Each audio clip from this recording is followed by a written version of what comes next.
So in this video we'll quickly cover the basic cable routing on the reverse camera for the RCD 330, which I have taken out quickly. So the wires that you'll get here, you'll need, like on my model, I still have two antenna wires, and I did get this little converter which takes it to a single wire, which is what the RCD 330 needs.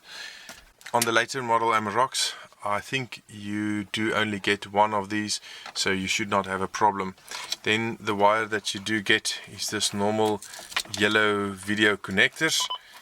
It comes with a blue connector like that will fit in that bottom slot, so it simply gets pushed in from the rear, and it will sit right there to push in on the radio. Then on this same wire with a yellow video connector, there's another loose wire that's going up to there. You need 12 volt on that, so I decided to grab 12 volt on my 12 volt plug that's sitting in my upper tray. From here the wire runs down that side, down the passenger side, and I'll quickly show you where the wire goes out underneath the vehicle and then to the back.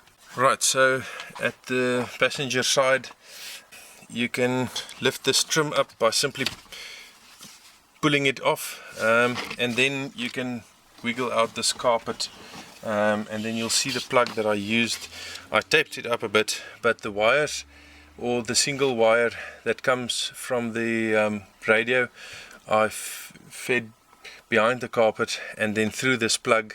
It's a plastic plug that I'll show you from underneath. I simply drilled a small hole in it and sealed it up with some silicone again. So this is where I go out to the chassis and to join up the rest of the wiring harness. So basically from here on we will go with the rest of the harness to the rear light. Okay, so this is at the left side of the vehicle. This is where I showed you.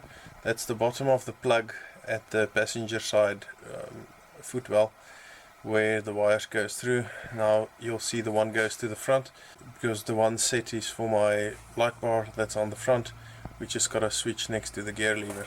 So from there on the camera splits off, it goes to the back, and then I've got one of these cable protectors here. I think it's that one, but either one of the two. Yeah, it's actually that one. So that then runs along with the rest of my wiring harness. Now this is a bit of a bugger to get it over here. I wanted to keep it exactly with a stock wiring harness, so it needs to go over the fuel tank and then right up there somewhere, and then we're going down to the rear. You'll see it comes down right about somewhere there, and then we go towards the back, so it just runs on top of the chassis there. Yeah, so that's about it. Okay, so this might be a little bit difficult to see, but you get the idea. I've pulled out the wires to show you where they go. So this is the wire coming from the reverse camera, and then it goes up here, and not sure if you can see, but right there where I'm pointing with my finger is where my time delay box sits. I've taped it up properly so it can't get wet, and just attached it to the harness. I pulled out this wire. I'll retape it just now. So this is then the one that actually goes up to my rear light, which I'll show you in a second where we connect this to. So yeah, that's the connection for the rear. Alright, so coming up into the rear light, and this is my wires that's coming from my time delay box from the camera, and I've simply spliced them in my rear wiring harness going to my rear light plug.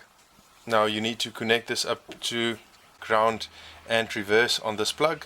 There is specific pin numbers, but for the life of me I cannot remember which ones it is, so I'll show you the very manual way of quickly determining which wires you need to use to connect this up. So this is the rear bulb carrier for the light. You can see how to remove the light in one of my other videos. So if you remove this carrier, you can see obviously the plug that you can't really see now, but you can check which way the plug goes into this slot, and then if you turn this around you can check at the light to see which one is which. But this is your reverse light bulb, and then you can simply follow this. So your reverse light signal would be the one on the side, and your negative or your ground, you can trace back. The one going to all the bulbs would be the second one. So if you turn this around, you can see that you've got the one right at the end is your reverse signal, and the second one is your ground. Not sure if there's pin numbers on this one. No, but there is on this.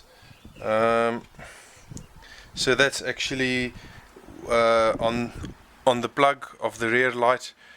Pin or wire number 1 is then your reverse signal, and wire number 2 on the plug is your ground. So that's where you'll pick up the ground and reverse for your time delay box.